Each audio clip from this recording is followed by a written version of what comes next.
That Pikachu needs to get off of my screen during an intro. I'm stopping this show and I'm turning around. We're going home.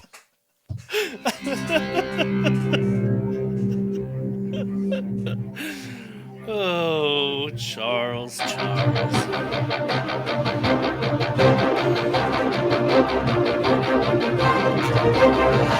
And welcome to Pokémon GO Podcast, where Rob Roberts is trolling me, but we'll get to that in a second. I turned this show around. We're going home. That Pikachu with the hat is back again, and I don't want to say it. Joe, you just picked the wrong time to put the show, the game up on the whatever. Yes, you heard me right. Of course, there's Joe back from seeing the amazing Hamilton level play that his kids were in last week. I'm back from the pop-up extra work that my kid did that I thought was going to late. And so I ended up not doing the show last week. And, oh my God, it's Rob Roberts. Robachu. Hi, guys. Thanks for having me back. It's been a long time. I haven't been on the show in a long time. I thought you forgot about me. You stopped replying to my texts. I was feeling unloved. But I'm thrilled to be back. Thank you. We're thrilled to have you back. But part of that is true. I forget. You're West Coast, you're Tupac, I'm Biggie. It's all good. It's all good. But I went into Discord a couple of weeks ago when Joe knew he was going to be out. I was like, hey, you know what? Here's how I kind of really met Tony. I put a call out for a different show that said, hey, we're going to need some recurring guest hosts. So let me try that again. And Rob went, hey, I know I've been on before, but can I come? Of course, Rob. I would love that. Love the backhanded and front-handed compliments that you give. But Rob, no, we love you. Rob is from Orange Lounge Radio and does amazing work at Dragon Con. And if you're in his area in California, hosts every year a Rocky Horror musical, not musical, sing-along, I think is what I'm trying to say, right? Or It's the well-known cult theater cinema production where it's on stage, on screen with the audience participating, and it's theater level production. It's a whole other level. I mean, the play that Joe saw last week was probably more, but we try our best with our limited budget. It was. We do it a couple times a year, so we have another one coming up, I think, in February. But I host a variety of stuff through the Sacramento Horror Film Festival here, where I'm based in the capital of California. And so I've done some other cult cinema screenings this year, like The Lost Boys. We did Clue with Tim Curry from '85. A lot of cool stuff. That is awesome, and I love seeing him every year at Dragon Con. And we do have him on. It was spring probably when you were on last, I imagine. I don't know if I've been on in the last year, Charles. Okay, since you don't remember, we'll say you absolutely have been on, Rob. It's okay. It was wild. It was wild. It's I feel like all I was right. level 38 last time I was here. So well, at least we know you're a real player. You don't try to fake it like Phil does. You don't try to ride our coattails like, no, look at me. I play Pokemon when we know you don't, Phil. So yeah. So all right, Joe. If it's not just Pokemon Go, but one thing I probably will talk about at some point tonight is I actually go hard on Niantic's other games. I've been a bit of an AR gaming fan for a bit now, and I actually was playing their other game, Ingress. Oh my brothers and sisters of the Church of the Pokemon, we have a Philistine in our midst trying to bring that devil Ingress up into the Pokemon church. Lord. What did it do to you? Nothing. I just Show me on the Pikachu or the game. I just knew you were going to set me up and I couldn't resist. No, Ingress was fine. I know some hardcore Pokemon people are like, brrr. So thank you, Rob, for setting me up. Get over it. You wouldn't have the Pokemon stops and the things you have if it wasn't for the Ingress crowd. So there can be room in your heart for both. And next time you introduce me, it would be pastor of the cult of the enlightened if we're gonna properly introduce my Ingress background. But yeah, I've been playing Ingress on whenever it came out on iPhone, like 8 years ago. So I've been playing that, and now I play Pikmin Bloom as well. Yeah, how's that been going? Oh, this is a week to ask that question. Let me tell you, they made some major changes in Pikmin Bloom with what they call the mushroom battles. I like Pikmin because it's a very passive game. And I bet a lot of Pokemon players have dabbled in Pikmin because it's the type of thing where you can start planting your flowers, which is a big mechanic in that game, and then you can forget it while you're walking, playing Pokemon, doing whatever, taking portals, whatever it is you're doing, and then you can go back and stop planting the flowers and battle mushrooms. Is kind of like, it's kind of akin to gym battles, but not really, because again, it's passive. You send your Pikmin in, they fight the mushrooms, and then they come back. But the problem is this week, while they made a lot of great quality of life patches with the mushrooms and tried to do some things to make the battles a little more multiplayer so you can actually interact with more people, they made it so like a mushroom that used to take 5 minutes to drop now takes 7.5 days.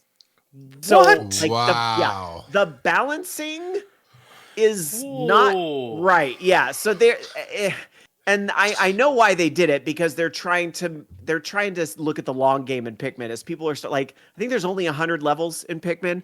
I'm level 69. Yes, really. I'm not making that up. That is the level I am at right now. So this is a family show.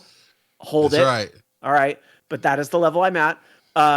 So as I get closer and closer to 100, where I imagine some other people are at, like they got to give them reasons to keep playing the game. So they made it so that your Pokemon now, they don't just get 4 hearts, they get 4 more gold hearts that take like 5 times as long to get. Does this sound like the grind from level 40 to 50? Yeah. To anybody? Yes. Yeah. So this is what Niantic's kind of putting in Pikmin Bloom. So long story short, too late. They made a lot of changes that the community is very unhappy with. I think there's some good stuff in there, but they've got to address, what the heck were they thinking? That the player base is going to respond positively to 5.5-minute battles becoming 7-day battles. It was silly. Silly. That's a lot. That kind of goes into our experiences of 2 weeks now. You're doing the Pikmin updates. There hasn't been anything big other than Rob was the first for me to point out what is new that you loved in the game when you opened it tonight, Rob. Oh, the new little background that came up. Well, number one, I needed an ice type from the last event, and there happened to be one sitting on my house. But when I actually went to capture the Pokemon that was on my house, it actually showed the cute little holiday background. And of course, now that I'm being called out on it live, there are no spawns on my house, so I can't show you again. But if you open your game up right now, assuming you're not listening to this next year in June, you will see the holiday festivities are in the background, which is cute. Yeah, the main map, it's not a whole lot. It's kind of bluish gray, a little bit of, what is that maybe, Joe? Maybe some fake little light flurries, or is it just Stardust floating around this? I can't quite tell. I don't know. There is some ambient. It's the fireflies. Do you see little lights around the poles of the Pokestop too? That's the other thing. Yes, I'm trying to zoom in. I can see from my distance to the closest Pokestop. It looks like a bunch of white crap because it's so small. I can't quite zoom in and see what it is. So you're saying it's like Christmas lights and stuff at the bottom? It looks like little lights tied around the Pokestop. Nice. Yeah. Which makes sense because they put the jack-o'-lanterns at the Pokestops for Halloween. Yeah. So. Oh, you know what? They're I just noticed because I have a couple gyms in range. I'd show you, but I'm really trying not to dox myself on your program. But there's a blue gym in range that has blue lights on it. There's a red gym with red lights on it. So that's cool. Isn't that adorable? Yeah. And then Joe's catching one, so we see the snow on the ground, a little bit of melted snow, big snow in the background, and the Christmas lights in the background. A lot of Christmas lights on the trees. It's kind of cool. It's kind of cool. These Pokestops appear to have yellow lights, though. I'm not sure if that is a team. If somebody on the dev team is Team Instinct Pride or what that is, or maybe they're supposed to be golden lights, but they sure look yellow to me, as if Team Instinct has finally won this game. I don't know. I mean, no, that's what it looks like. I'm just calling it like I see it. Maybe they're random, and I just happen to see a yellow one. Who knows? I'm just saying. Dude, does anybody know any Team Instinct people in real life? Because I don't. That still play? No. That's my honest answer. Oh, man. They thought going Team Instinct in the beginning would be a good idea, but haha. Actually, Team Instinct are the little jerks here that will knock me out of the gym at like 11:30 or whatever. Like they like I could go on any time of night. They will be here like 11:30. I could go back and take it, and they'll come back again. like they're getting set up for the next day or whatever. So I don't like Team Instinct in this neighborhood. No offense, but a little offense. The gang, the Team Instinct gang that's rolling around. Those little troublemaker kids in their Scooby van. I thought the Resistance were territorial. Heavens. Joe, what about you? You know any Instinct? No. I really don't. I mean, I'll be honest. I started this as a bit, but in seriousness, I don't know anybody who's Team Instinct. It's either Valor or Mystic who dominates this game. This is you trying to get emails into the program. Don't call out inside baseball, Rob. I am Team Instinct, and I am very upset at your program. From look, December the only 15th. Team Instinct people are too busy to write in because they're taking your gems away, so they won't write in. It's all good. Joe, what's your experiences been this week? Oh man, so the past couple of weeks, I did a Verizon raid, got myself a Shadow Mewtwo from beating Giovanni. Most everything else I've transferred. It hasn't been all that exciting, to be honest. So there's that. But what I also wanted to mention, and it's not in our show notes, but Thunder Muffin sent me a message not that long ago, and he said he was gonna put it in an email. I don't know if he ever actually did that, but I'm gonna assume it's okay for us to kind of give the gist of what went on, because he said he was going to give us stuff to share on the show. So I hope I'm not oversharing, and I'm sorry if I am, Thunder Muffin, but he has had some real big issues IRL for the game. So much so that he tried to take out a restraining order on a stalker. Oof. And they ended up winning that, so he didn't get a restraining order on them. They have been making a ton of extra accounts to mock him and take all of the gems that he is taking. And the accounts say stuff like "No More Muffin" or "The Muff Remover" or "Thunder Fan" or and stuff like things that. That obviously are trolling him. I'm sorry. Yeah. The name of that account was "The Muff Remover," and it got through. Yeah, and then there's a couple other ones that call him out, call him by his real name, and calling him fat and fat and crying and obese and stuff like that. Like it's bad. Are they doing it in Campfire, or you're saying all the names? Because there's no chat in Pogo. All the names are just like these are screenshots from gyms in his area where they have kicked him out of the gym. Yeah, no, sir, I don't like it. 1, 2, 3, 4, 5, 6, 7, 8, 9 different accounts that are poking fun at Thunder Muffin. Man, that sucks. And that's just the ones that he sent me screenshots of. I'm sure they've got more. And they are dedicated, because these are not like level 1 or 2 accounts. These are mid-level 20s, which I know it doesn't take a ton of time, but that is horrible. Yeah. And so he tried reaching out to Niantic support. Good. And he just got an auto-generated generic message, and they told him, yeah, we're not going to do anything. Contact your local police, basically. And he's already tried the local police, because he tried getting a restraining order. Right. Like, this is ridiculous. The level of cyberbullying. Let's call it what it is. It's cyberbullying, and he hasn't specifically said, other than the restraining order and that this person was a stalker, what they've done IRL as well. Like this is clearly a disturbed person. Mm-hmm. So I feel real bad for that Thunder Muffin is going through this, and that. My suggestion would be to try to, especially since you do have a ticket and you filed it with the support and so forth, try to escalate it to a visible place like the official Pokemon Go forums. I think has a place where you can kind of, complain about those things, but especially because you have a ticket number. Unfortunately, I feel like Niantic's support system is heavily automated and heavily outsourced. I think we all know that. And if it doesn't meet certain criteria, you get the robo reply. And this person probably did not understand what those names were implying and so forth.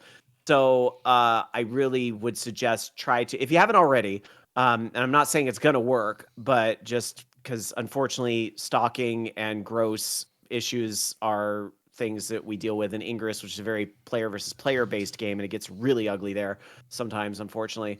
I would escalate it up to the forums where more people can see it, and hopefully one of the official Niantic representatives can see it and look into the ticket.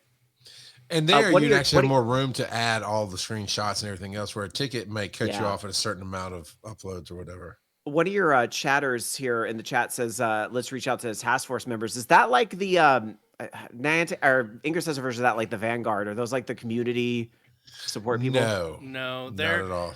The task force is a group of YouTubers, and I think they've got a few podcasters, but basically content creators that they put together as kind of the face of the community to supposedly provide feedback. The problem with that is they did it once, and they said they were going to do it monthly, and that they were going to tell us what was coming in these meetings. We have heard nothing of it since. Oh, I remember that. I do remember that. That was the whole response to the angry Pokey. Hear us, Niantic when they the final straw for people was when they reduced the distance to interact with gyms and stuff. Yeah. Yep. And yeah, it's it's the taskless force in my opinion. Now, but along those lines, I would do the Twitter. I know people get off Twitter, but the Niantic help, that the actual Pokemon one, I start tagging in all your different social medias to try to get some human attention, because this is bad. Don't become one of our news stories, man, where we have to talk about the bad thing that happened because somebody was out playing Pokemon, and that makes the news, and we definitely don't want that for you. What they could try, they do have a Niantic employee that specifically sticks around on Reddit. So they could try. I don't know. I'd have to look at the Sylph Road's specific rules, but Thunder Muffin could try making a post there with all of this, and I guarantee it would make the front page, assuming the mods at the Sylph Road let it ride. Yeah. And Civilian made that point. Well, because we know some of the podcasters that were part of that task force. And they are real people. And then they do actually, he makes a point, they do have direct communication with somebody at Niantic. So perhaps they could just at least leverage that connection there. It's something, but man, it's so horrible that anybody has to deal with that. What? Yeah, not going to get off on it. So it's hard to kind of transition back, but we do the rest of the experience of the week. So, but Thunder Muffin, we're sorry to hear that you're having that experience, and anything we need to help you out, we'll help amplify that voice there. Rob, other than some of the other games you're playing, what's been your experiences this week? So I'm currently level 44 in the game, so I'm gated right now by the Team Rocket quest to kill all the leader. Kill. We didn't kill. Let's make him faint. Eat the proletariat. To faint all the leaders. That's pretty much where I'm stuck right now. But I don't have enough XP for 45 anyway, so I'm just kind of like, whatever. I'm just kind of writing it out. But I am trying to do the balloons as I see them. I try to walk 2 to 3 miles a day, just depending on the weather and things like that. So I kind of rotate between the different Niantic games. It just kind of depends. Like if my neighborhood needs Ingress attention, I'll play Ingress. If it doesn't, I'll play Pokemon Go. So I catch a variety of Pokemon. Can't say I've gotten any new shinies or anything particularly exciting in this last week, but I did get the last event's collection badge, and that was right up to the wire because I needed. There was one. Oh, I couldn't find the new one, the Crab Brawler, the little punchy crab. I could not, because I mostly play Bluetooth because it allows me to really keep moving and catch that way. So I mostly play. I have the Pokemon Go Plus ball that came with, I think it was Sword and Shield, or maybe it was Let's Go Pikachu, but one of the Switch games came with the ball. I still use that to this day. I know a Nice. lot of people use the Let's Go and stuff. Mine broke, so I just use the, click the button. It's very easy to have it in my jacket pocket, hit the button as I'm walking, and then I can kind of keep my cardio up as I'm moving. Yeah, so been catching that way, and finally got that crab brawler, but I had to like open my scanner. Where's the shadow at? Drive over there, Yeah. get in the ball, you little, blah, blah, blah, blah, and, Yeah. and finally catch it. I hear you. I don't have that one yet. I got a fomantis in the last 2 weeks. That was my first. Oh, they're cute. And did I hatch it? It says caught in the wild up in Buckhead, which is north of Atlanta, just north part of Atlanta, one of the suburbs there. So apparently I caught it in the wild. I did a Verizon battle and got it. I did a Cobelion, not Cobelion. That's the one you're fighting right now, isn't it? Yes, it is. Terrakion. I did Terrakion last night. Beat it. It had like 18 balls to catch it. Mostly great throws or misses. I think it had like 3 or 4 misses, but it's like either great throw or miss. One excellent, didn't catch it. It was severely boosted weather-wise, and I just didn't want my day. Just got invited rather to that one. I decided to try to do my experiences. Life is busy. Things been busy. I might have to take a trip out to where Thunder Muffin lives and be the heat. I'm sorry, was that 940 golden berries I just saw on that stream? Probably. I have 900 and something. I know, right? Joe. Tell him, Rob. Joe, I have like 150 and I'm like, this is too many. And I'm using golden berries to like feed my pet, my buddy Pokemon, just using golden berries to restart 900, Joe? Yeah, I have 900. This is an intervention. We're your friend and we care about you, but your addiction to golden berries has gone too far. And it's affecting your life negatively in the following ways. A, how much bag space have you paid to upgrade to hold all those berries? Too much. Get them. I have almost as many berries as Charles has total bag space. I only have like 1,200 bag space. Oh my gosh. Okay, I may be a little, like I'm up to like 2,500 bag space, I think. Let's see. I have 3,450. Yeah. Oh my 1,200, 2,000. I got 2,000. My problem is those fast TMs and charge TMs. I don't do the gym game enough to really care about min-maxing moves on all of my Pokemon. I have so many of those. It's scary. Yeah, so if I add up all my berries, I have more berries than Charles has bag space. This is sad. And, but true. And then Courtesy Flush is asking if I have enough balls to go with that. I have 923 Pokeballs.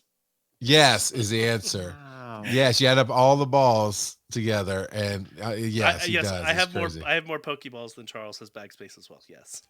All right, so their experiences of the week at our Discord. King of the Shinies hit us with. I was trying to zoom in and it went away. What is that?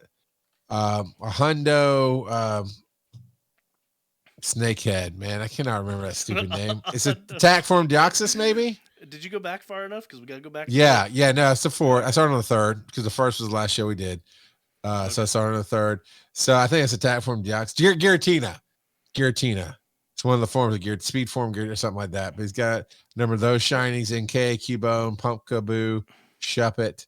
You better get some mustard and catch up, Joe. Let's go. I'm trying to figure out where you're at. 11-3, man. Now I'm on 11-4. Let's go. 11? Yeah, I went back too far. Did you talk about Terry's Noibat? You know what? He's down to 2 Terrys. No, Terry 5th place only, Terry.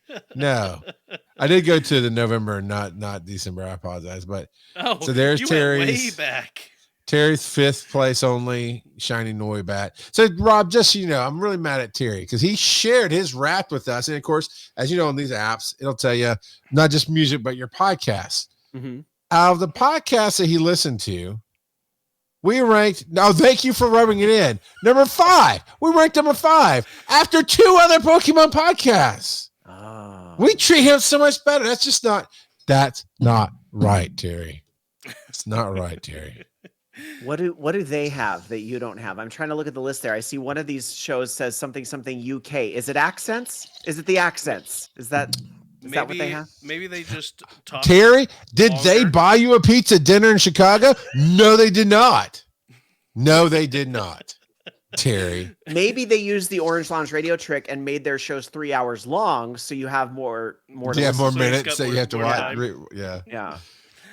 So, homie got a far-fetched too, whatever, shiny, whatever. I don't care. I got Terry. The more I complain about Terry, the more he shows up in our Discord. Come on, man. These are his shadow Pokemon, and he's got a number of what. Yeah, you change the names. I'm not even guessing what those things are. So, there's Mewtwo, Metagross, and these are all like almost. I think most of these are maxed out because he said the comment on this. Oh no, it was a different comment. He's like, "This is why I'm out of Stardust all the time." But it's Mewtwo, Metagross. Oh. Yeah, there's a Ho-Oh, Dragonite, Lugia, Tyranitar, Mamoswine, Magnezone, Gardevoir, Machamp, Swampert, Snorlax, shiny Metagross, looks like a shiny Charizard, and all I can see is one wing, and I have no... Who in chat knows what that one is? From that one wing that you can see behind the CP logo. It might... I don't think it's a Golbat because... or a Crobat because it's not purple enough. I don't know. Like I'll guess like that. a grayish color. We got somebody else sharing their wrapped with us. Vivillon on base. We were New Year. Joe and I were considering making Vivillon an assistant producer on the show, and then he drops this experience of the week. So I do have some excuses as to why I don't listen to the podcast as much, because sometimes I hear the episode multiple times because I'm editing TikToks out of it, or I watch it live. All right, fair enough. All the other podcasts above are you longer than 1 hour per episode. There you go, Rob. With the timing. And I just started listening to a lot of Brandon Sanderson audiobooks, so they kind of consume my podcast time. Good and author. We took Good author. 1, 2, 3, 4, 5, 6, 7, 8 behind Giant Bombcast. Come on, just because they've been around forever. Wolf Den Podcast. Come on. They just trick you with more time. Anime Addicts Anonymous. Well, you're not anonymous anymore. Sorry. The Juan Show. Nintendo Voice Show. I mean, he's got some variety here. We're not beat out by other Pokemon podcasts, so thank you. And Vivillon is here tonight doing this. And Joe, Courtesy Flush asked if you hoard rare candy. Let me see. And he's thinking that might be Charizard behind the Prime. I don't think I have that many rare All candy right, right Lincoln now. Prime got a shiny Spinda. I've only got 80. Nolte, we're running out of time. We gotta get a lot of these. Nolte got. Thank you for sharing all these Nolte, the shinies. We're glad to see you back in kits and stuff. Tugas found a little fire cat. Zorua. I don't know. It's you call him Zero. Is that Zero? Yeah. Yeah, I forget. OldManTup got a seasick Hitmonlee. Civilian on Base's comment. You are the only Pokemon podcast. All others are not fun to listen See, to. and this is why we love you. This is why we love you. Did Rob, I mean, in all seriousness, at one point when this first started, didn't you start doing, or you were a part of a Pokemon? Yeah, we had a show called Pokestop Podcast. It ran for 8 episodes. And then my co-host was kind of over Pokemon Go. He only went because we tried to cover the mainline games too. And he didn't care as much about Go as he did the mainline games. At the time, I didn't care about the mainline games as much as I cared about Go. That actually changed a little bit during the pandemic. I got super into Sword and Shield during the pandemic. And now I'm really enjoying my journey through Scarlet. So my perception on that's changed a little bit. I'm just going to call out some randomly through here, Joe, who don't post as much because we are short on time now. OldManTup got a shiny Mankey. Posty One got a shiny Mr. Mime, which is really cool. Nolte posts a lot of cool. I mean, that Tracheon looks cool. A lot of more cool. Oh, okay, that's the last one. We can get into it real quick. So, King of the Shinies, couple of shiny. That shiny Tracheon looks really good. I have one of those. I'm very lucky. I have a shiny Tracheon. They're cool. I can't believe that your Pachirisu died in the pen since I held on to him for like 4 years for you. Sorry. I forgot to feed him one day. He's like a Tamagotchi. He just went. You could have borrowed some berries from Joe, Charles. You don't know. No, you don't know. You asked Joe if you'd have any Stardust. You're lucky to finish the word before he puts the Stardust on your hand and slaps you in the face. So with that being said, we're gonna take a quick break. We'll be back in just a minute. We be back? All right, whatever. We'll be back in just a minute. All right.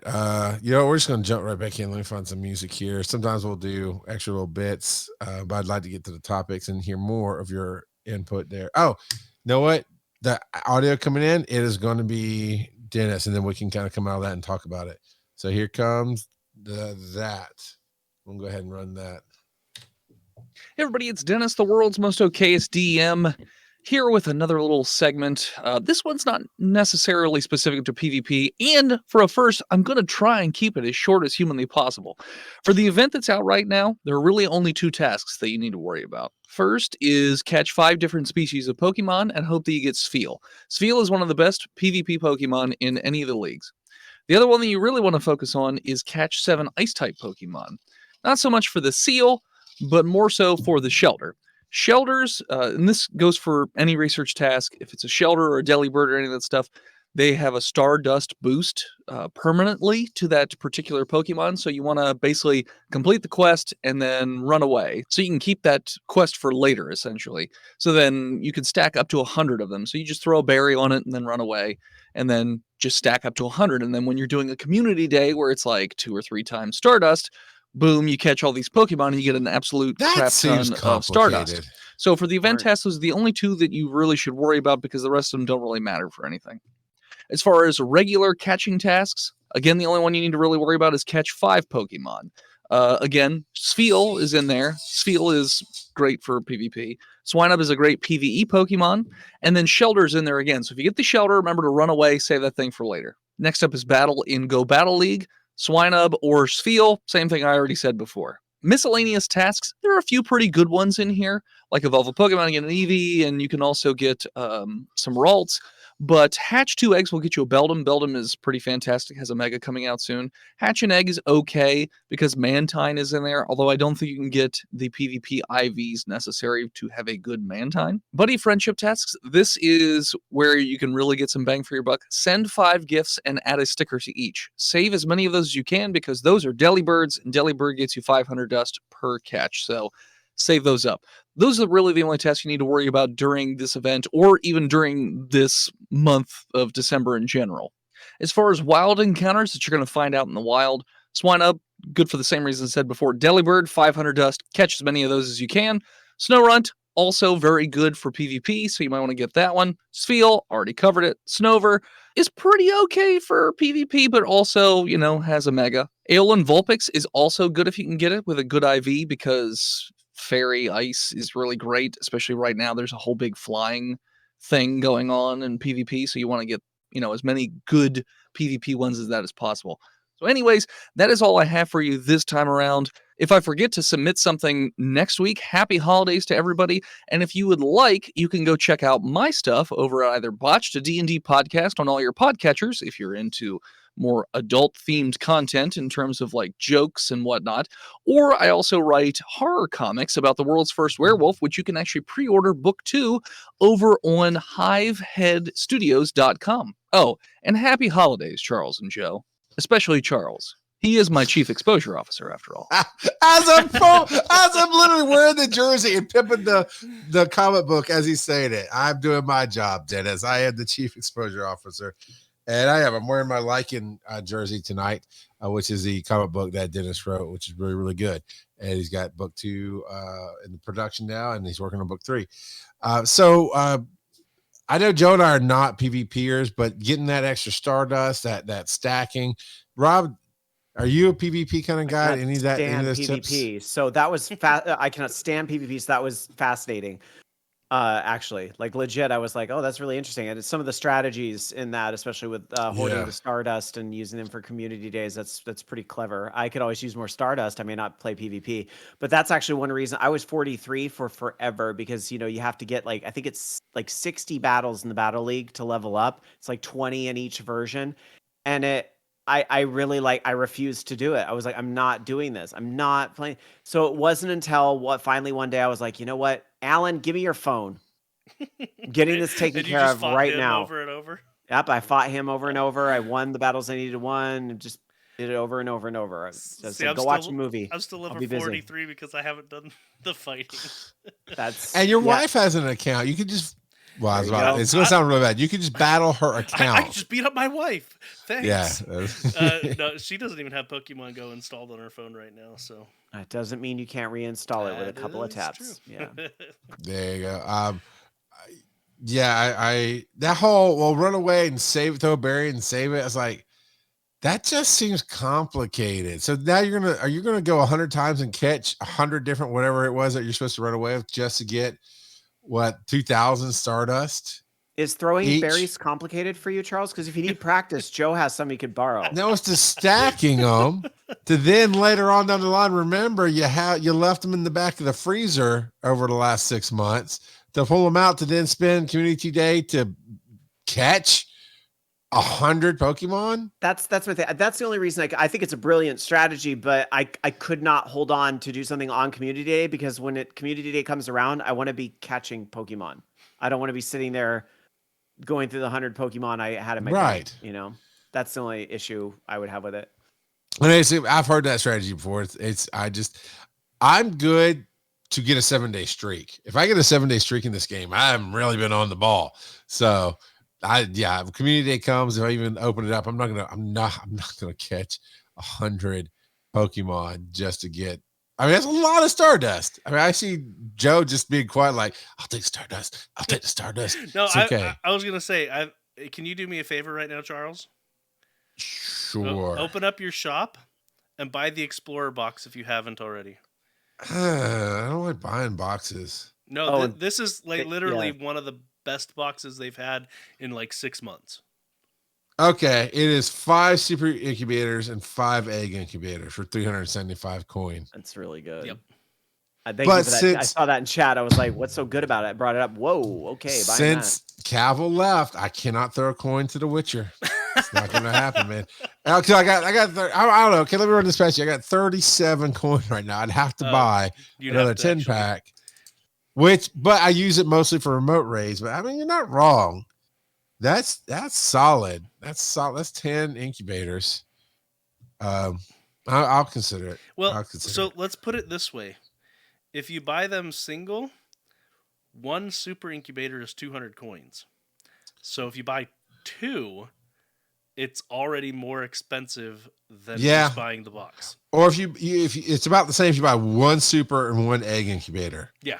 It's about the same. So, and how many is it one-time use for each of those incubators? No, 3. That's 3. 3. Okay. Well, you know what? Fine. I guess I will. But there's another question for you, Joe. We left off 2 weeks ago. Say, what would your Pokemon wrestling finishing move be? And we've come up with some fun ideas. We actually prepped Rob beforehand to get him to think about it. It's like, what would your Pokemon wrestling finishing move be? And we're going to read some of the answers. Do you have anybody on Reddit that jumped out? All right. We do. So from Devo Site, or as you like to call him, Devakate. He says, I was going to post this on Spotify, but it doesn't allow enough characters to say what I want to say. When I think of wrestling, I think of old classics like Ric Flair. Woo! Hulk Hogan, Bulldog Bob Brown, and Andre the Giant. Among those greats was the infamous Iron Sheik with his signature move, the Camel Clutch, which my cousins and I would painfully attempt on one another. So if I had a Pokemon with a finishing wrestling move, it would be the Clawitzer Clutch. When I was in high school, I wrestled all 4 years. During my senior year, year 12, I was undefeated. That is, until midway through the season, I had appendicitis, which is the ultimate finishing move. Yeah, appendicitis will definitely knock you down for the count. So I am unfamiliar with the Iron Sheik, to be honest. So I don't know what that was. Late 80s, early 90s at the best. Hacksaw Jim Duggan was there. You're talking about your Iron Sheik was Iranian, which is not at all Iranian, and he was one of the bad guys because Sergeant Slaughter, being America, would come out and beat him, and it was very much patriotic. And you still don't know. That's okay. That's all right. What else we got on Reddit? I googled it, so it's just him pulling on their chin, I guess, while sitting on their back. Interesting. That would hurt. So, what else do you have on Reddit? So that's it on Reddit. What do you got over All on right. the Spotify? Well, first, Zachman has to drag up old dirt. Zachman's like, a couple weeks ago, if you remember, he was like, well, you know, I don't understand why I didn't get the title for best former player of the year. And you know what? You come at me like that, I'm going to take it away and give it to somebody else. So I did. I gave it away to, I think, Weird Tigger 256 or whatever she's going by right now. And so Zach, Tugas. Zachman's like, I'll take runner-up. Fair enough. But then the answer to the wrestling finishing move is got to go with the seismic toss like Charizard. Grab him, fly him high up, then back down, upside down, and smash him into the ground. And then applesauce, man. I need the applesauce, man. Body slam sounds monstrous. I don't remember the first and basically the only main game that I've really played was Pokemon Let's Go. And I remember fighting somebody and doing, maybe it was body slam, where the animation took them into outer space to then come down and drill them down into the ground. It was crazy. But Rob, what would your Pokemon wrestling finishing move be? Well, in the spirit of the anime, which in turn led to my favorite Pokemon ever, in the style of Jigglypuff, I would have to grab the microphone and give a wonderful speech about how I just whooped this person, and it would put everybody to sleep. And then I'd be very upset that they fell asleep, and I'd draw obscene things on their face with a marker. That would be my finishing move. I love it. I don't know. I didn't honestly. I just came up with this and totally forgot to ask it till tonight. So mine would be along the lines of Ted Ditto DiBiase, where I just take their finishing move and put it against them, and that's close I can get. But not. See if Tony P. Henderson were here, he would appreciate the reference. Joe thinks wrestling is actually putting on a helmet and a unit. What is that? One piece. I wrestled in middle school, a little bit in high school, mostly middle school, and my signature move was a headlock. So I watched Joe pick up a grown man at Dragon Con and spin him around like he was going to drop him on his head. It was something else. That was fireman scary.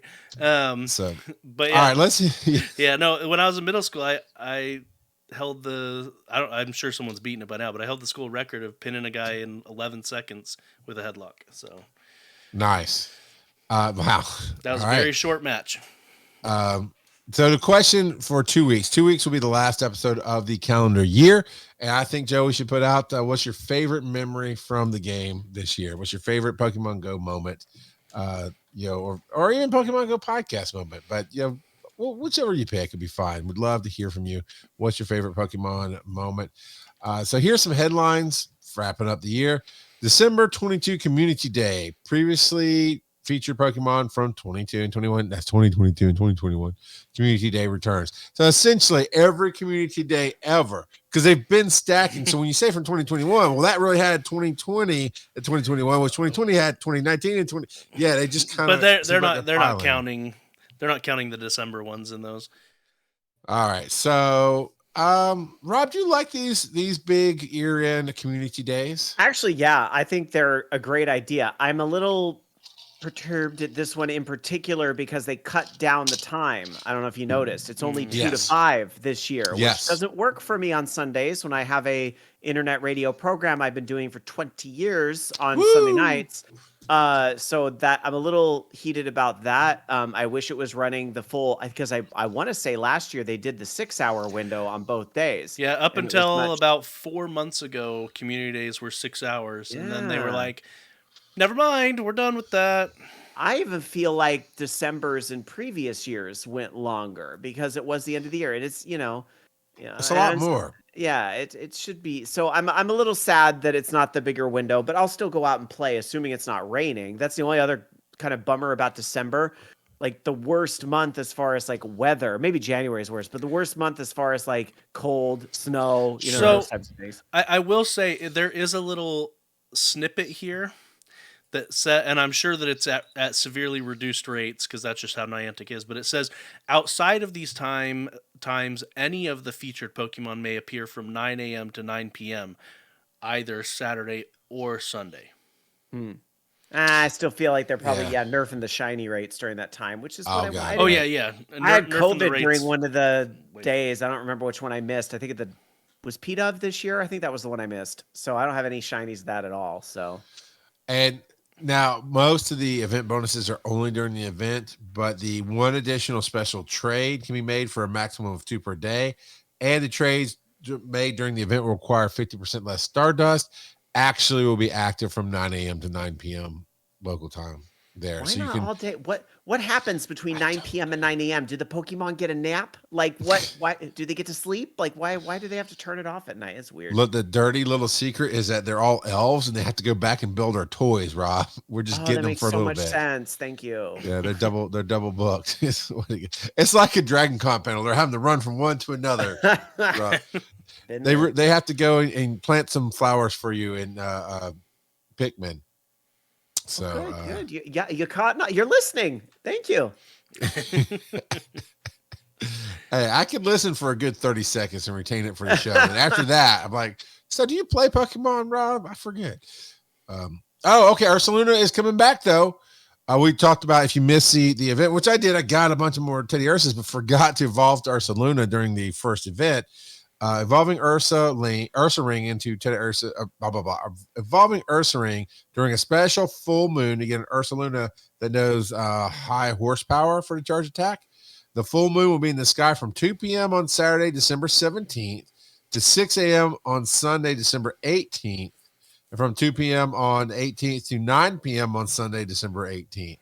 So they're shutting off the moon from 6 a.m. on the 18th to 2 p.m. on the 18th. Shutting night, off the moon. Yeah, is that in those dates? That's the same event days, right? Yeah. That's Saturday and this, Sunday. this weekend. So I have to remember after 2:00 on that Saturday. This Saturday coming up. Holy crap, Joe! I've got a party to prepare for this Saturday. Don't you have a smartphone? Can't you say? Wait! I didn't realize you SIRI, worked for Blizzard there, Rob. I'm sorry. Well, yeah, right. Yeah, that's finally your first funny joke. Can't you say SIRI? Set a reminder to evolve my teddy bear. I do. Like, hey Joe, text me on Saturday when this thing starts to remind me. No, yeah, it is this Saturday. So I will definitely be on that. And for Tugas Rose, she is a collector of everything. Stickers. You'll be able to get 2022 Community Day stickers by spinning Pokestops, opening gifts, and purchasing them from the in-game shop. So you can get some stickers that went missing throughout the year. And she's one of the people who like to get the extra stickers. So there is that. Next is received 0 rare candy XL after 18 raids during the Hoenn Mega Raid Day, despite purchasing the ticket. Yeah, and I saw a bunch of posts that they were saying the same thing, and a bunch of the comments in here are also saying the same thing, that the Hoenn Mega Raid Day, and I get that this event happened almost 2 weeks ago now, but just, again, the specific wording on that event was that you would have increased odds. They did not disclose anything else. And you and we both made fun of that, saying, yes, we did. Increased odds. What is that? 1 extra percent? And or 0.5%. Yeah. And I said, if they really wanted to make these events worth it, it needed to be a guaranteed rare candy XL. It needed to be guaranteed. Because doing 18 raids as part of an event and getting 0 is ridiculous, in my opinion.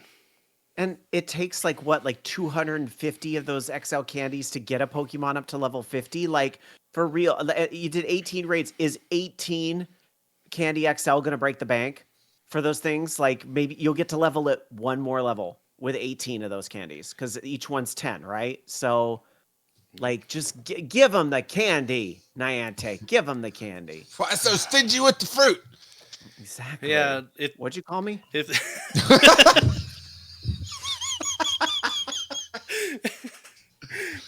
if this was Halloween, Niantic would get egged. We don't want the fun size that you cut in half, Niantic. No. Niantic didn't even hand out the knockoff Wish candy. They handed out no candy. They did my trick. No, they put a take one sign and left an empty bucket out there. This was the house that gave you a toothbrush and some disposable floss. Like this is, and a track for Jesus. Oh, yeah. So there's an infographic. Joe's going to put the link up. It'll be in our show notes, but it really covers the community day coming up and all the stuff that we basically know what's going on there. Let's talk about Pokemon Go at the Festival of Jakarta. So that is coming up. What's going on between now, because December 8th is when it started, so that was last week, through January 8th. And this is Pokemon Festival Jakarta, and will be held in Pantai Indah Kapuk in Jakarta. And this is the first actual festival in that region, because Jakarta is India. Am I not correct? Mm-hmm. Yeah. So I think this is the first physical festival they've had in the country of India. I may be mistaken, but it's a month-long festival.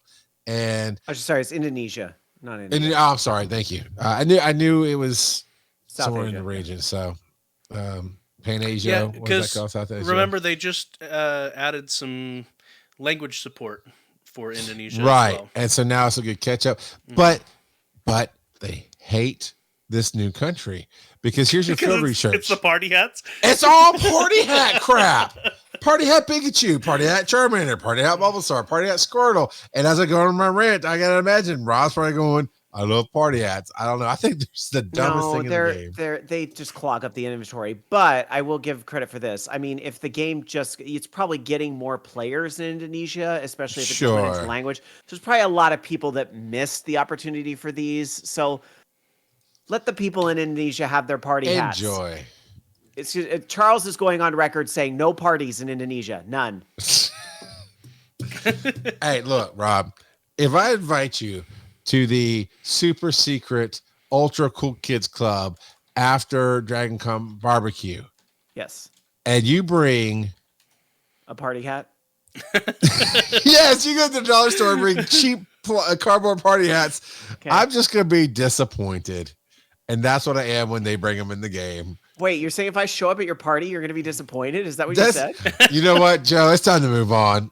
This is why Rob comes on once a year, because I cannot win. Now I kind of want to bring party hats to Dragon Con next year and hand them to you. Let's do it, Joe. We're going to cosplay as Party Hat Wurmple. Let's do it. If you have Verizon, there's a new code for the Verizon Up app.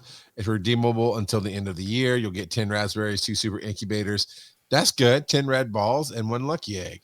That's a decent thing for free if you're a Verizon customer. I like how the post 10 red balls. They didn't just say Pokeballs. Pokeballs, 10 right? red balls. All right, Pokeminers have a warning. Joe, that's what kind you're gonna have with all those people that are walking all that distance in Indonesia.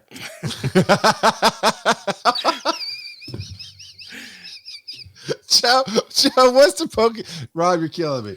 Joe, what's the Pokeminers warning here that they found on Twitter? Yeah, so they found posted, rather, some privacy issues in regard to the Campfire app.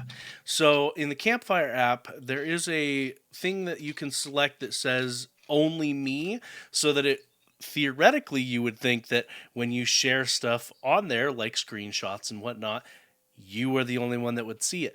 But no, that still sends it to everyone on your friends list as a notification and shows the entire map, including your location on the map. So very not private. Yeah, so there is some serious privacy concerns with Campfire, so you may not want to be posting to Campfire until they fix that. If you care at all about random people that you have added over the years knowing your location. Well, or go back to the email you read towards the top of the show and all the Right. problems. I mean, imagine if the aggressor in that situation knew where that individual lived because of a Yep. photo or something. My goodness. Well, I So, mean, yeah. he stalks him IRL, so I don't know if he knows where he lives, but he knows where he games. But anyway, like let that be an unfortunate lesson, and my my heart goes out to your listeners going through that situation. But let that be a lesson to everyone that some people get really weird about video games. Some people get really weird about video games. So I mean, and you do have to know when you play these games, this Pikmin, Ingress, whatever it is, there is a sense of you are giving away your location, right? You have to know you're giving that away. But don't give it all away to the specificness of like your house and your work and some of those other places.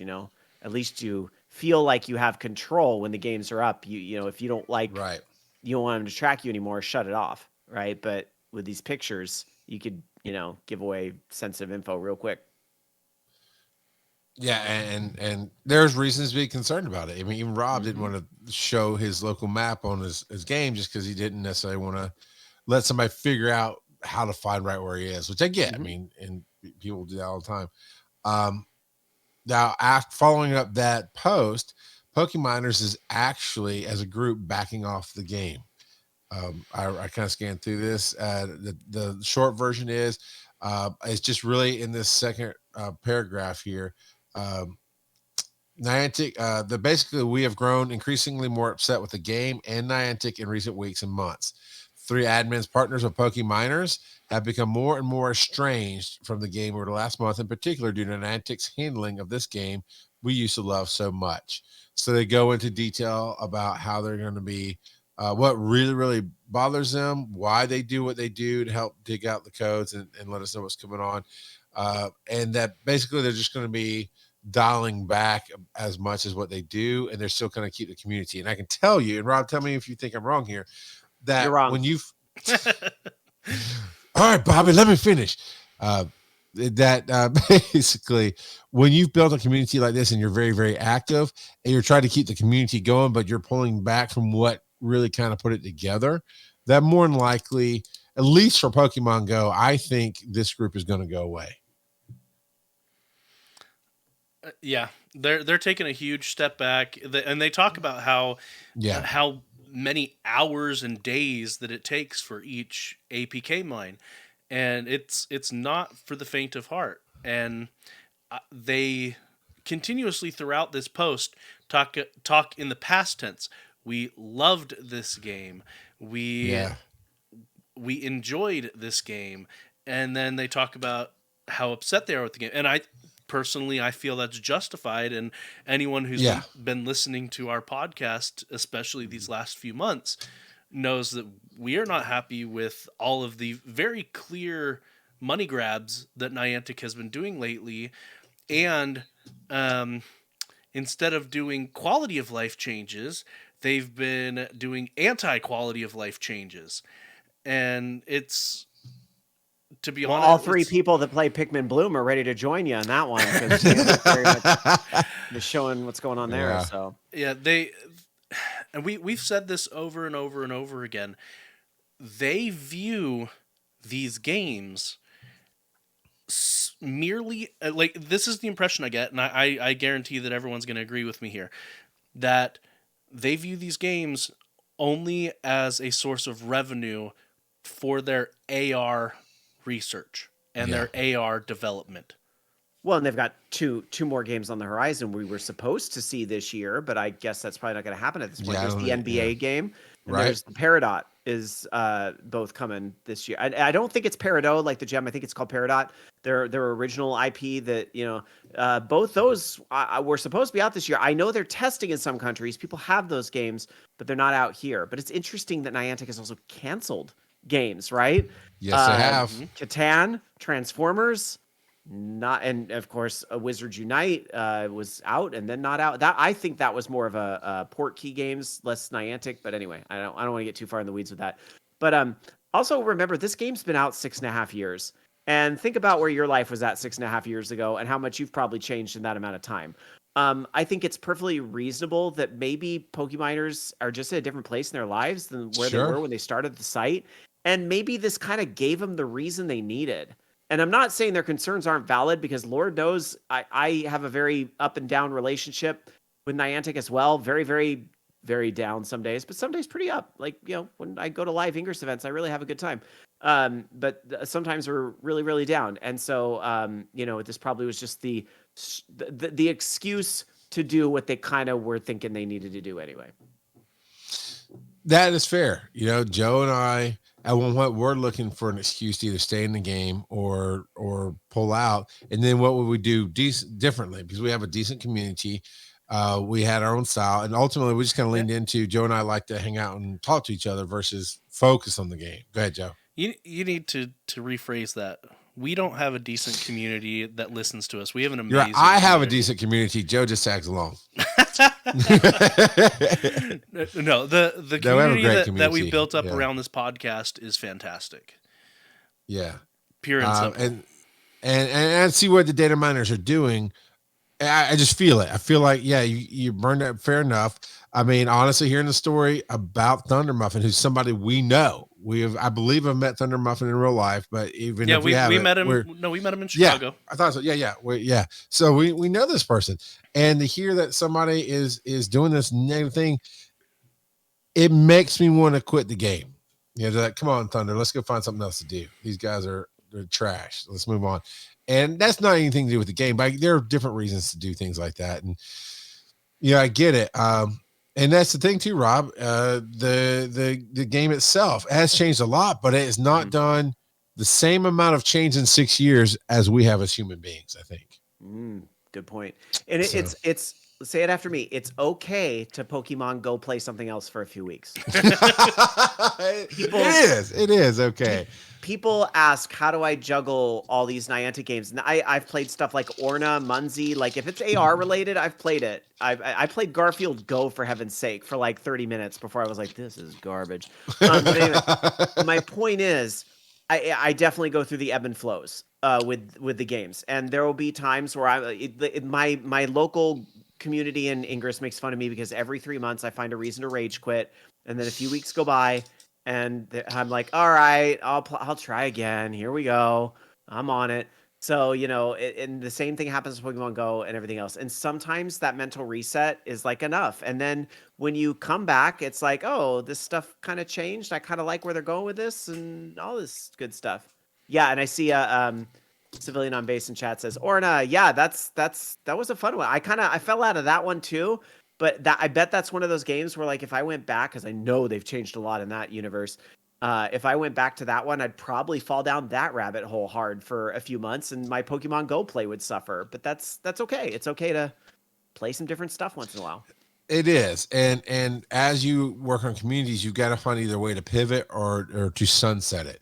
And I think that's where the Pokemoners are stuck. And unfortunately, I have no way to reach out to them. Don't know if they'd be receptive to what we could talk about, but there's a way for them to pivot their community and do that for other games. Just do more content they like, which I'm getting to the weeds. We got to wrap this up. We got a few more headlines to hit, but yeah, like Joe and I think we pretty much decided at one point, we're like, well, if this game ends, we'll be friends. We're going to kind of go work on other projects. But since I'll be honest, I'm using my own words. I'm not speaking for Joe, but since I kind of got tired of the game, I just like, why am I here? I'm here because I love talking to Joe. I like hitting the points. I can be funny. I can tell my jokes. Unless Rob's here, then none of them's funny. But I get to have some fun for an hour, and it's loose. It's like Botched is a drinking show based loosely around Dungeons and Dragons. This is just let me make Joe laugh show loosely based around Pokemon. So, I think he and I could not easily, but we could pivot into other content because for the last 6-8 months, 9 months, maybe not quite a full year, we've been going with this new format of it's about us and not the game. And when you do that, you can pivot some. So if this game does get to the point where we just don't care to play, we'll still figure something out. As you have, Rob. I mean, you've done so many different content creation things in your life, and even Orange Islands Radio. And none of them seem to stick. Oh wait, I guess OLR's stuck for a little. Oh yeah, OLR, yeah. For the past 14 years now. 20. 20? We started in June 2002 on Live 365 talking about, but you know what? I'll say this. And sorry, I know you're trying to wrap it up, but you invite me, it's going to be a longer show. You just have Come to deal on, with man, it. hit me. All right. So we started exclusively about Dance Dance Revolution because that's where myself, Jamie, and Matt all met. Was we were playing DDR at the local arcade. I was never thinner in my life, by the way. But we were playing DDR every week. It was like, wouldn't it be great if we just like had a place to like talk about this in this community and the tournaments and so forth? Well, there came a point a few years into that where DDR really went downhill. I realize it's come back now, especially with this, I don't want to say resurgence, but growth of round one arcades and entertainment in the US. DDR's really made a comeback, but there was a period of time where it was just, there was nothing happening. And then Rock Band came up and the other stuff. My point is we had to pivot because we were like, you know what? Are we really about DDR? Or is it like, we just like video games and DDR is one of those video games. So we decided to just make our show about video games. And that's where we've lived for the past, probably 16 or 17, I lost count of those 20 years ever since we made that pivot. It's okay to pivot. Yeah, and I love it. And I get to listen sometimes. And when I plan my trip to LA, I'll take the 5-minute ride to your house and interrupt your show and be on. So I'll be waiting for you to get here in 5 minutes from Los Angeles to Sacramento. I will be waiting. So we're doing lightning rounds here. And I'll be selfish. I'm not kidding. When I go visit somebody like Tony used to do Geek Versus was the podcast he did, and they recorded Saturdays in his apartment.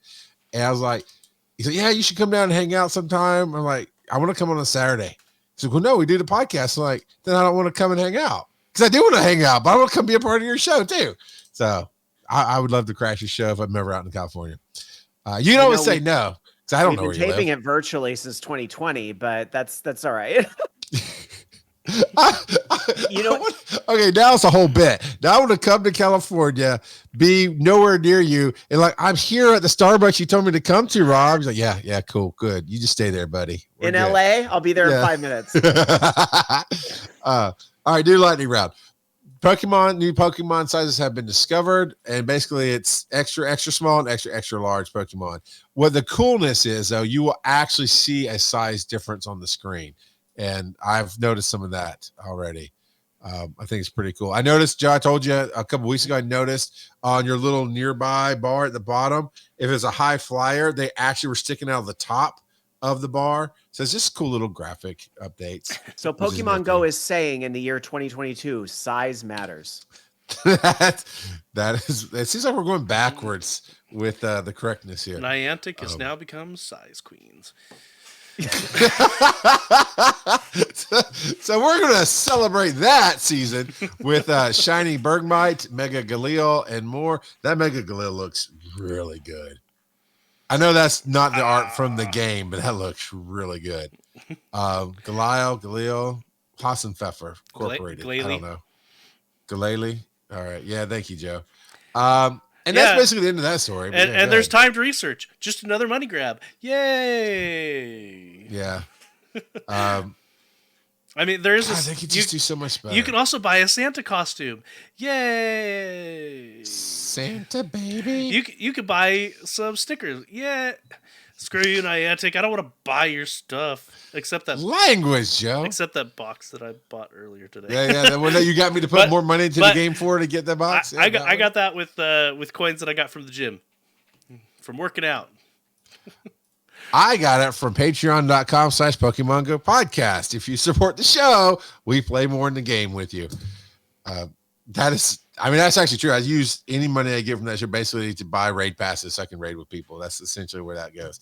Now, here's the last story of the night. It's really, really cool. I'm not hitting play because it's a stupid Pikachu with a hat. But Scatterbug, Spupa, and Vivillon have been discovered in Pokemon Go. And let's see. You're gonna love this one. And I can already see I'm not, because I see they're scattered worldwide. Trainers have a chance to encounter Scatterbug when they collect and pin postcards. Get wrecked. What are you on about? No. To be honest, Does Charles have does Charles hate the postcard book or something? I actually don't. I just don't.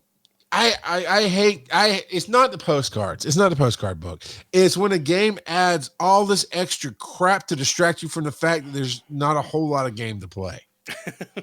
and get that. So, but you like the postcards? I think it's. Look, here's the thing. What have people been complaining about with the regionals for forever? How on earth am I going to get a Relicanth during the pandemic? I'm never going to get to New Zealand. So now they've got this Vivillon, and in Pokemon lore, there's like 36 different patterns. I don't know. There's 18. I don't know. There's a lot of different patterns. So they're probably going to do something regional based, like they did with that fashion dog. Yes, they are. Right. Yes. But here's the thing. Now this allows you to collect them from the different regions without actually having to visit the different regions. You just have to connect, get to know people in the different regions. So I actually like this better than the way they rolled out Fashion Dog, because you can do this without having to travel literally the entire world. I love that you call her Frau Fashion Dog. Fashion Dog. Yeah. And look, if we wanted positivity on this show, we'd have gone to Pokestop Radio. Come on. Catch. By the way, the name of the show is Pokestop Podcast. Just next time. No, I believe the grammar is was. Yeah. Ouch. When I see Rob at DragonCon, he's just gonna turn around and go the other way. I'm like, no, I didn't mean it. It's a bit. Oh, I'm sorry, Rob. No, I can't slap you if I'm turning around. I don't know. I bet you could. I bet somebody would be like, right. no, Rob. And I'm like, whoa, how the heck did I get hit? And then you're nowhere to be seen. I would never. So here's what the screen says. If you pin multiple postcards from a certain region, you'll have a chance to encounter a Pokemon. And the two regions that they kind of show on the map is South America and Japan. That's not quite on the Asia continent there. I don't know. It's hard to tell. The pattern of the Vivillon's wings is affected by the climate of their habitat. You can check out the Vivillon map from the Pokédex and Vivillon metal page to see where the different ones can be found. And when you pin a postcard you receive from a friend, you'll make progress on the Vivillon metal associated with that location. If you collect several postcards from a certain part of the world, you can encounter a scatterbug specifically from that habitat. And honestly, I do 100% get what you're saying, Rob, but it sounds like a lot of freaking work that I just don't care about. Yeah, I get it's one of those they're locking you into the long game. And then I totally get where that's frustrating. Yeah. By the way, talking about our Dragon Con encounter, Civilian on Base says, "Oof, that was a critical hit," and it just made me think. Rob Roberts used slap. It's super effective. Super effective. So it would be. In the game, they're adding 18 of the patterns. In the main series games, there's 20 patterns, so I don't know why they didn't just add the other 2 patterns.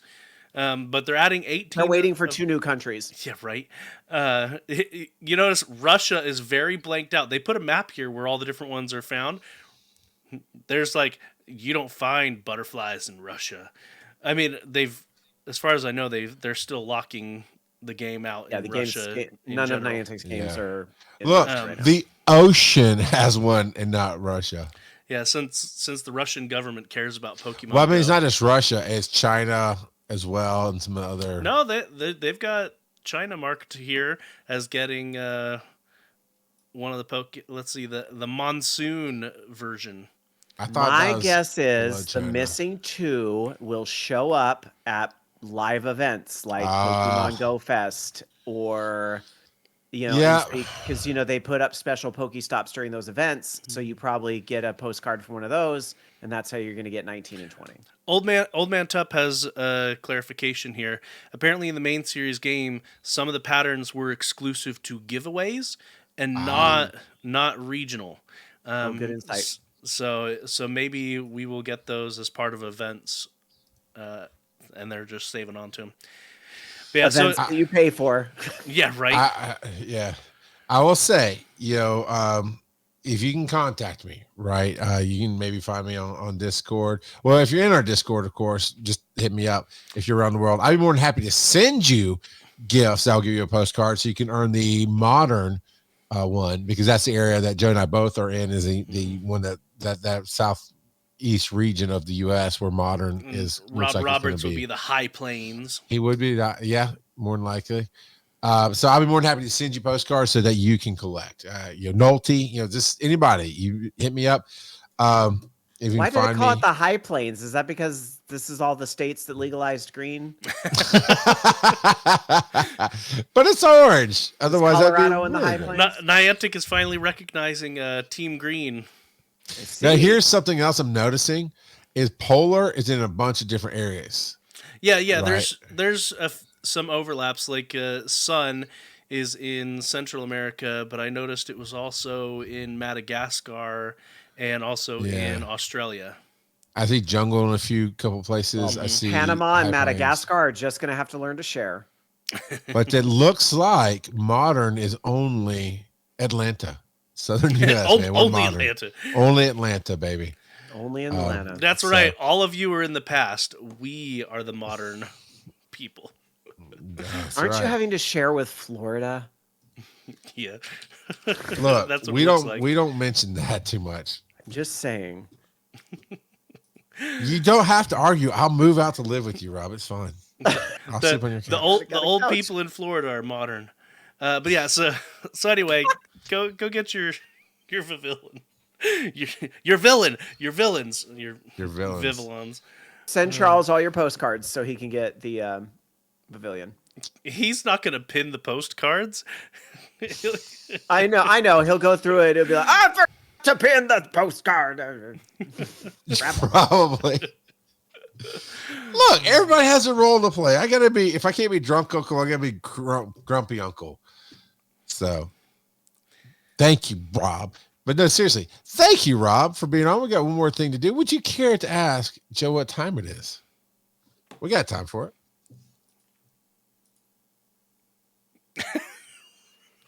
Rob doesn't want to ask. Oh, Rob, do you know what time it is? I'm sorry. What time is it? It is time for random trivia. I mean, it's time for awkward silence. And this week I wanted to talk about Scatterbug and Spoopa and Vivillon. Scatterbug is the Scatterdust Pokemon. Spoopa is also the Scatterdust Pokemon. And Vivillon is the Scale Pokemon. They are all bug type, and Vivillon is also flying type, which makes sense because it finally gets its wings. The Pokedex entry for Scatterbug says, when under attack from bird Pokemon, it spews a poisonous black powder that causes paralysis on contact. So this little bug puts up a little fight. Definitely based off of a caterpillar, just like a bunch of other Pokemon that we've had in the past, specifically of carpet moths or a silk moth. The name Scatterbug comes from scatter and bug, possibly also a play on the word litterbug, since it spews out a bunch of stuff. Spoopa, its Pokedex entry says it lives hidden within thicket shadows. When predators attack, it quickly bristles the fur covering its body in an effort to threaten them. So it puffs itself up and tries to threaten them. The name Spoopa comes from spew and pupa. Makes a lot of sense there. It makes me think of Wayne's World. If you're gonna spew into this. And then Vivillon says its Pokedex entry says Vivillon with many different patterns are found all over the world.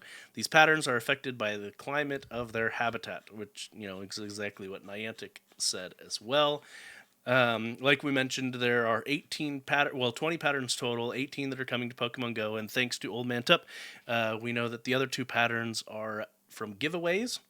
The name of Vivillon comes from a combination of vivid and papillon, which is apparently French for butterfly, which I'm sure I pronounced very wrong, but that's okay. Papillon. But, yep. And that is the quick and dirty of Vivillon. Oh, Well, thank you, Joe. And again, thank you, Rob. Where can they? Sorry, I was just trying to look to see if I could, if every shiny also has a different pattern, and I'm guessing it does. I'm gonna have to look those up later. Oh So boy, can't wait to collect those. It's got 20 different shots. Yeah, I know, right? Oh. This sounds like the unknown debacle all over again. Mhm. Rob, unlike the butterfly, you can go twice as high, but where can we find you doing that? You can find me at Orange Lounge Radio, which is a part of the Voice of Geeks network at vognetwork.com. It's also available on Twitch at Vog Network. We tape Orange Lounge Radio Sunday nights at 9 o'clock Eastern, 6 o'clock Pacific, right after my pal Bobby Blackwolf and his show over at Vog Network, twitch.tv/Vog Network. If you want to follow me, I also have a Twitch channel personally at Rob Roberts, and I stream a variety of games. I guess I use Mastodon. If you want to follow me on social media, Rob Roberts at mastodon.social. Now, just a real quick thing. I think with Mastodon, don't we have to be on your same server No. to be able to? No. Okay. No, it's like email. Some people are on Gmail, some people are on AOL, but it's all email. Gotcha. So you want to know more about that? Just follow him on OLR and ask him, pop into his chat and ask him. There you go. Let's see. You can reach out to us by emailing us, show at PokemonGoPodcast.com.